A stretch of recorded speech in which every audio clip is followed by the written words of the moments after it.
Squeaky chair. Hello interwebs, welcome to Let's Fix Computers. I've got another PS4 here, which you might notice is in pieces. This came into the shop in pieces. The customer was attempting to clean it out themselves. They were following a video guide to disassemble it, and they got reasonably far, as you can see.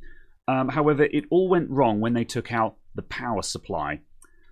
So the power supply on these PS4s, it sits in this bit here, and the main power lugs are these big spade prongs on the motherboard that stick up into the power supply. But it's also got this data cable here. And you might be going, why does a power supply have a data cable? Well, I'll talk more about what this actually does in a moment. But the important thing is that when they tried to unplug this, the connector just snapped off. So the connector has snapped off of the board, and that means obviously at that point it was kind of game over for them. And that's the point where they brought it in. So in this video we're going to finish disassembling this to clean it out, because we still need to at least get this cowl off to blow the dust out. But if we're going to do the job properly, we also want to remove all the back cover and get the heatsink off so we can replace the thermal paste. And once we've done that, we need to reassemble it, and we need to glue this connector back on and run some jumper wires to get those signal traces back in place again. So let's roll the intro and we'll crack on with it.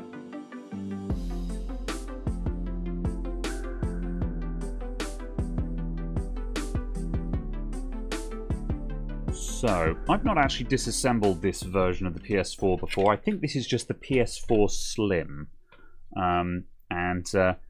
Looks like most of the work is done already, so I'm just going to disconnect these wires from the back and take off this back plate, and I think that will allow me to get the motherboard out, which will give me pretty much all the rest of the access that I need.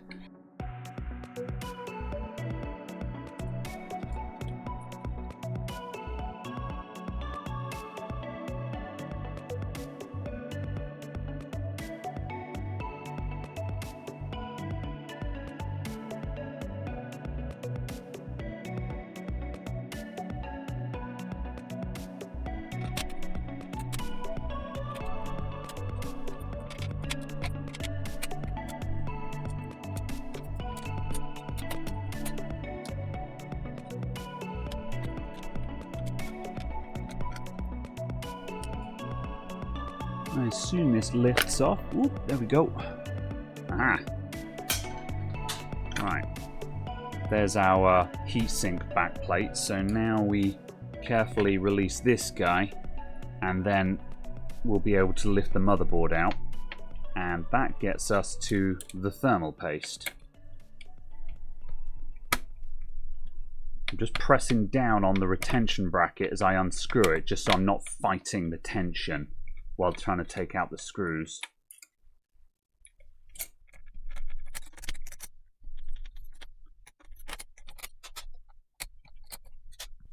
Good, right. Now I believe this motherboard should just lift out.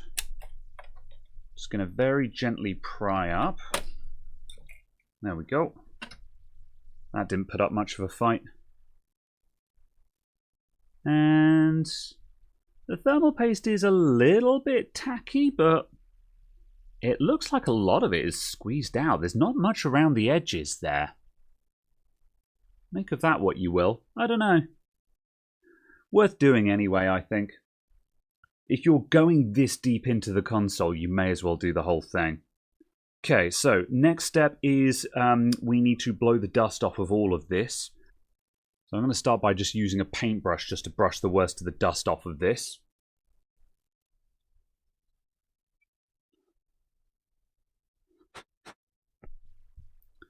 There we go. And now I'll just use some kitchen towel to wipe off the thermal paste. You can use isopropyl alcohol or just some other cleaning fluid to clean thermal paste, but I actually find your unless it's really horrible caked on stuff that really doesn't want to come off, it's easier to do it just dry. Because as soon as you start adding alcohol and stuff like that, it liquefies and smears and just turns into a smeary mess. And it's often easier to just wipe it off dry. And also, like, a toothbrush here is just flecking off all of the last remaining bits. So I've actually cleaned that up completely. Whereas if I'd used alcohol on that, we would have had just this grey smeary mess between all of those capacitors that you'll never get clean. So that's come up really nicely. Same goes here. I don't need to use any cleaning fluids here. I can just literally wipe that off just straight onto the paper towel.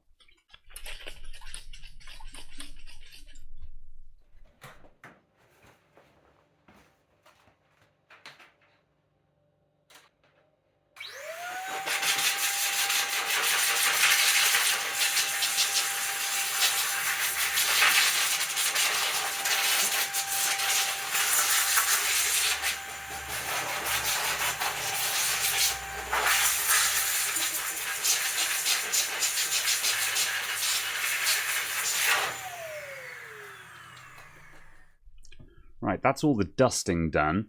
It turns out that to get the actual heatsink plate off, it was literally 2 more screws. So that was on like that. And basically, if you take out like those 2 screws... Oh, that's not very good. Hold on. Yeah. If you take out these 2 screws here and here, that's the only thing remaining that's actually holding this whole plate on. So you take that out, and then that gives you the actual bare heatsink, which makes it an awful lot easier to dust it. I got most of the dust out just using an air duster. However, compressed air isn't the be-all and end-all. It blows out clumps, but you'll still get like surface dust and stuff like that. So being able to remove the heatsink just meant that I could just clear the fins a bit better. So that's all done now. I could detail the fan, but I don't think there's actually any value in that personally. So that's fine as well. Cool. So I'll put that back on there. Trying to remember exactly how all the cables lay. And now that's ready for our motherboard to go back in. Now, first of all, when handling the power supply, most of it's encased in plastic. Watch out for the exposed area here. I have had a belt off of a PS4 power supply before. I don't know how I managed it. Maybe on the OG PS4, the PCB sticks out a lot further, and maybe I just caught the edge of the PCB and just the edge of a capacitor or something like that and just got a zing off of it. You know, it didn't kill me or anything, you know, but it's enough to make you drop it and swear very loudly. You'll know when it happens to you. So anyway, just watch your fingers around the edges of that PCB is what I'm saying. So here is the site where the connector is supposed to go, and as you can see, we've torn 3 of the 4 pads. So this looks pretty rough, but it's not actually that bad. The 2 problem pads would be this one and this one, because they're data pins, and we know this because they've got very thin, small traces. This one is intact, so that's going to be no problem at all. We can solder directly onto that. This pad is missing, so we'd need to run a wire from the leg of the connector around to this via here. So that'll need some kind of repair work. This pad here, this one is a ground trace, and you can see because there's no traces going anywhere. It connects onto just this bit here, which is just all ground. It's the main ground plane for the circuit board. And then finally we've got this one, which as you can see again has this big pad. This must be some kind of power trace as well because it's got a lot of bypassing on it. So if I had to guess, I would say we've probably got a, without looking at schematics, I would say we've got ground 5 VSB, so 5 volt standby, and then we've got these 2 traces are probably clock and data for serial communications to the power supply. Why does the power supply require data communications? Probably for power reporting and things like that. It would allow the power supply to report back to the power management system power consumption, temperature of the power supply, that kind of thing. This is pure guesswork on my part. I'm not a console expert, but that's probably what's going on. For our concern, it doesn't really matter. We're just going to hook the wires back up. We don't really care what they're doing. So let's have a look at our connector here. So our connector goes on like that. We can tell which way round it goes because there's only one. We've got 3 torn traces and 1 intact one. So we know it goes that way around. So that went on something like that. firstly, I'm going to flatten that pad so I can solder it down nicely. Then I was going to remove the remains of these pads, but I might not actually, and I might just apply glue to the bottom of them and just use them as additional points to try and hold that down. So yeah, I'll do that.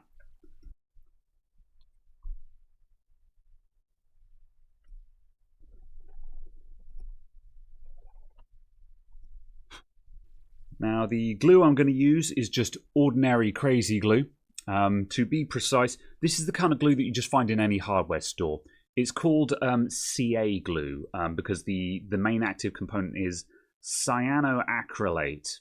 I don't know if there's some other glue that I should be using for PCBs, but this stuff seems to work. So yeah, it's just universal glue, sticks everything to everything. So we're just going to unceremoniously just stick a bunch of glue down here. Here we go. This might be a little bit ugly, but nah, sue me.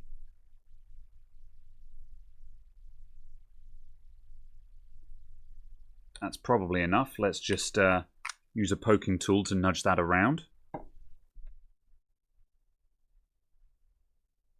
That should do. Right, now let's bring in the connector.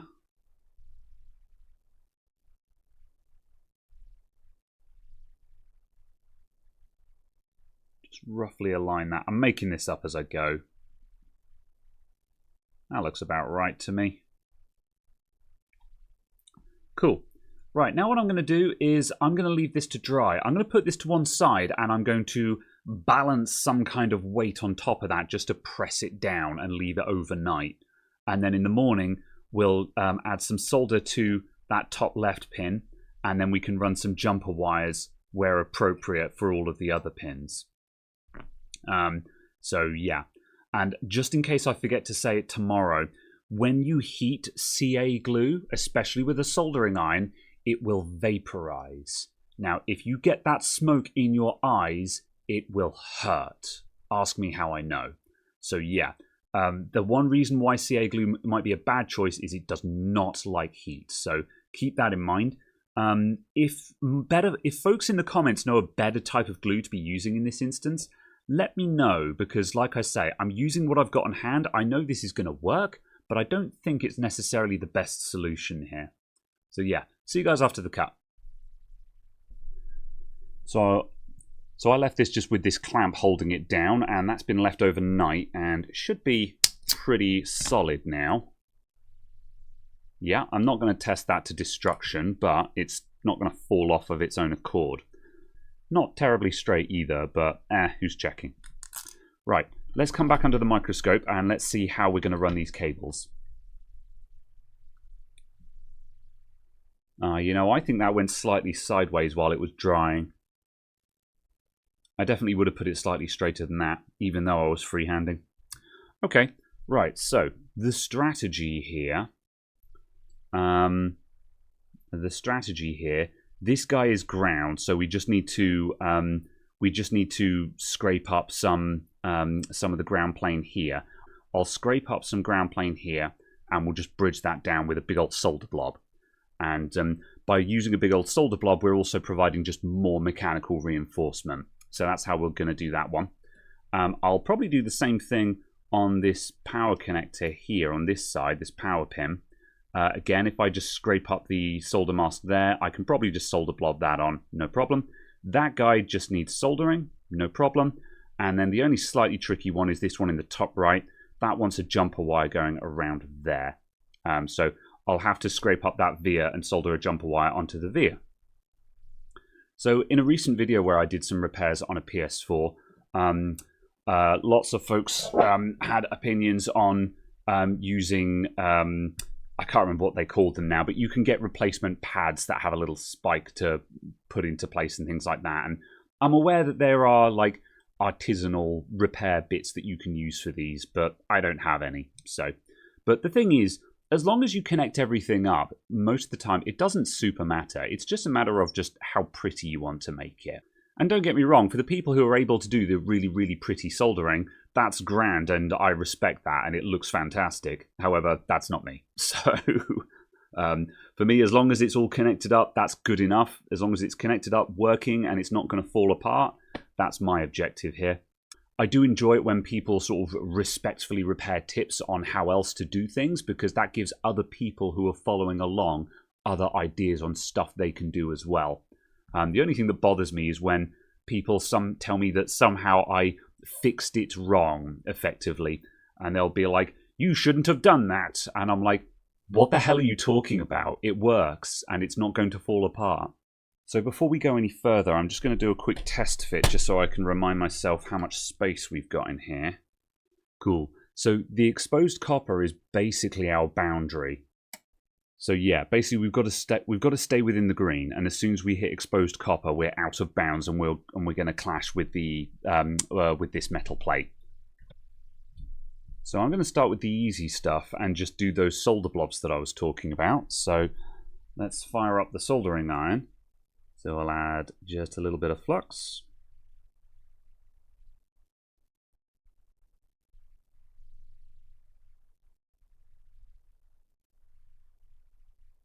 There we go. Put a nice big solder blob on that. Now I'm going to come in with a knife, and I'm just going to scratch up the ground plane here.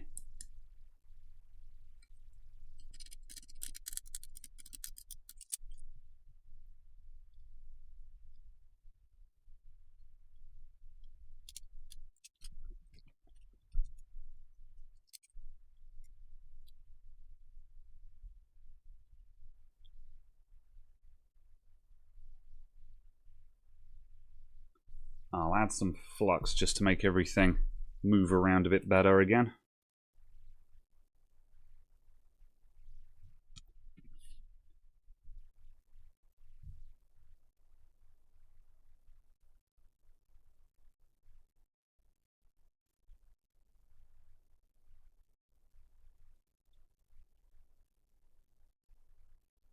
There we go. Right, now we'll do exactly the same thing on the other side. So I'll place down some more alcohol. Having a little puddle of alcohol when you're scraping a board just keeps all the shavings clear. It makes them float away. Alright, we've got a slight gap here, but I think we'll still get away with it. For once I'll remember that I've actually got one of those natty little zappy pen things, so let's actually try this guy out.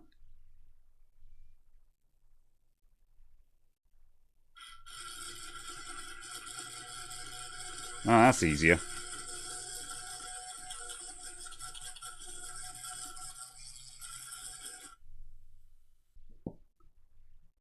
Slightly sharper tip.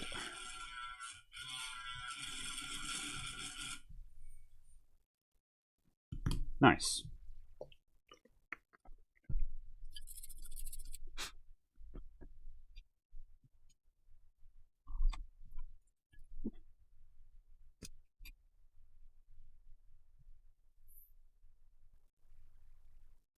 That's that guy hooked up. Cool. Right, now we just need to run our jumper wire. So this one's going to be the slightly trickier one because we've got to get onto a via. So I said in a previous video that soldering onto vias was kind of janky, and I didn't mean that it was bad practice or anything like that. I think essentially what I was implying is I'm not very practiced at it. Not that you shouldn't solder onto vias. I think basically what I was implying is it's easier to run a wire to the back of a component than it is to solder onto a via. But the takeaway should not be that soldering onto vias is a bad idea. You know, as I say, plenty of people, absolutely, you get a much cleaner job. However, I just prefer to solder onto the back of a component. Like, for example, there is no way you can tell me that it's easier to solder to this guy than it is to solder to this guy. That's what I'm implying. So, yeah. Anyway, though, same thing. I'm just going to scratch up this via here and just expose the copper a little bit.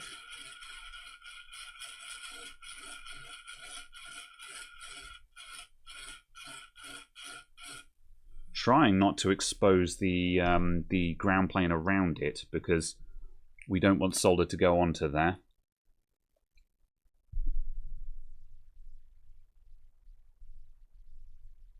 That needs just a touch more.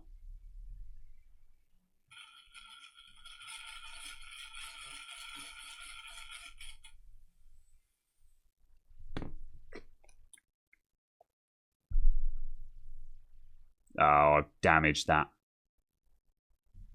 That's fine. Yeah, that's immediately the problem with these little grinding pens is I'm not very practiced with them, but that via is okay. Right, I'll switch down to my small soldering iron tip now, so I've got some more precision. Probably should have cleared up all of the alcohol first. That's fine. The alcohol will immediately evaporate anyway, so... Can I tin this via?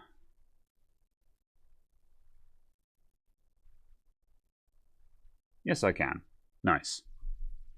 Right, now we'll grab my magnet wire. So this is 0.1 millimeter wire, and it is enamel coated, so anywhere that I have not burned off the enamel coat, it is insulated. There we go.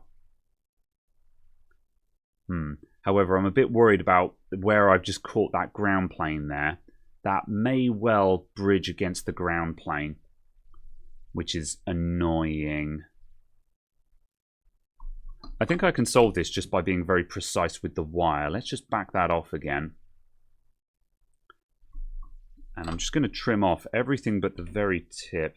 Actually, I'm going to just trim the end of the wire and start again.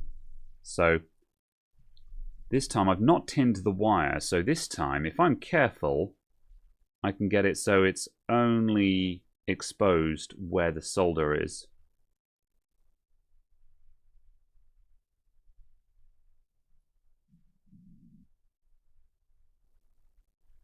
There we go. Now I'm just going to pull that around like that. Yeah, that'll be fine. Right, what about the very tip of the wire there? I'm just going to come in super close a sec. Yeah, that's good. That's not touching ground.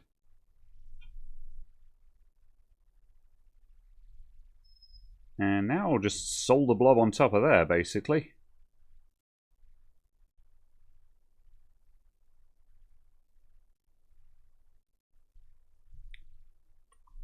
Cool, bit of flux, and then we'll basically just flow that jumper wire into the solder blob. It's too much flux.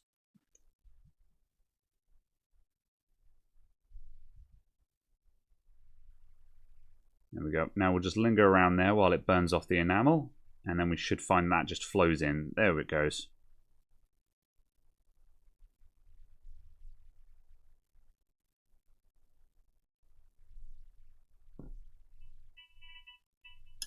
Boink. Okay, now let's just drown that all in alcohol and just scrub up any messes.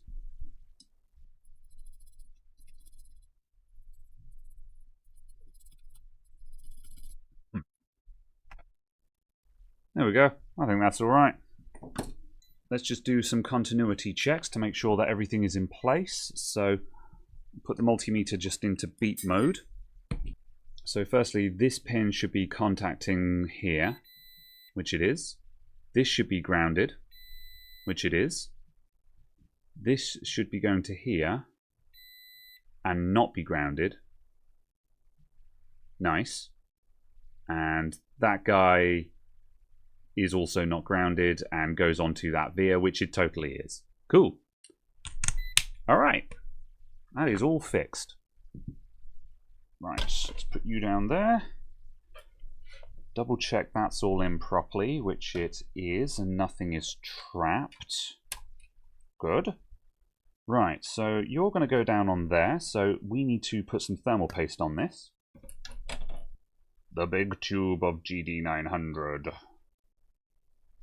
I've no idea how much thermal paste you really need for these, so I generally go reasonably overkill. Better too much than too little.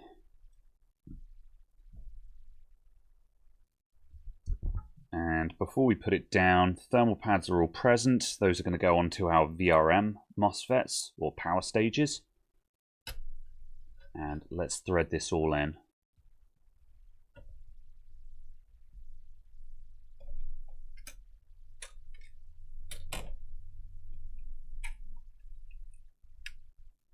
Right, that feels like it's sitting nicely and all the screw holes are lining up.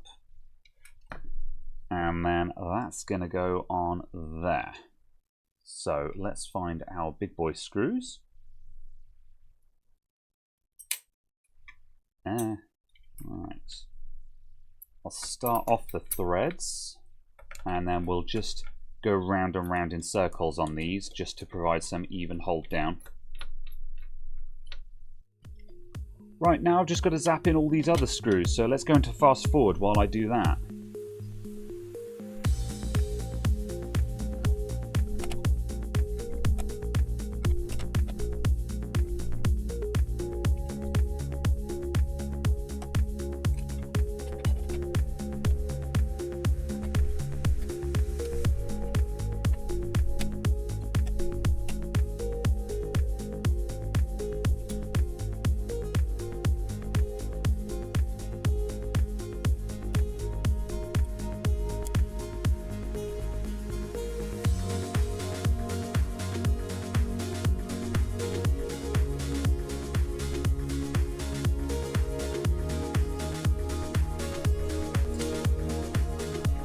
Right, I think I put all those back in the right place. So now we just got to slot our power supply in.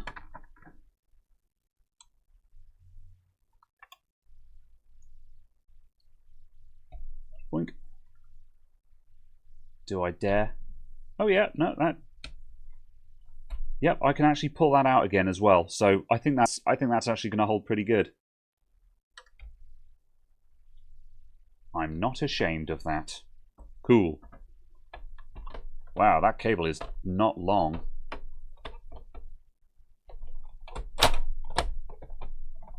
I can feel that there's zero slack on the actual cable that snapped off there. Like, just trying to lift that out, if you didn't know what you were walking into, that feels like that's perilously easy to break.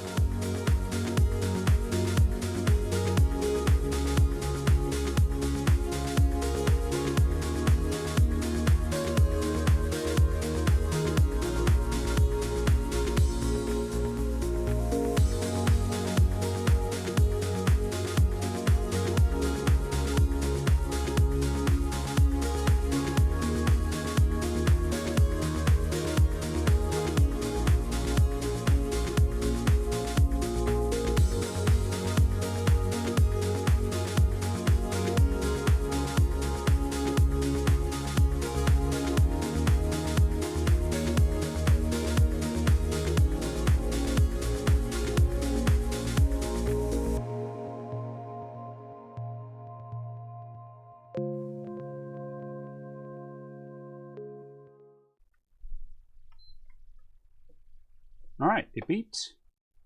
Show me that white light. And there's our white light. Lovely. Oh, excellent. Right. Thank you everyone for watching. That is one fixed PlayStation. So apparently a very common fault with these, and yeah, as soon as I went to put that power supply in, I can completely see how that can happen. So definitely a trap for the uninitiated.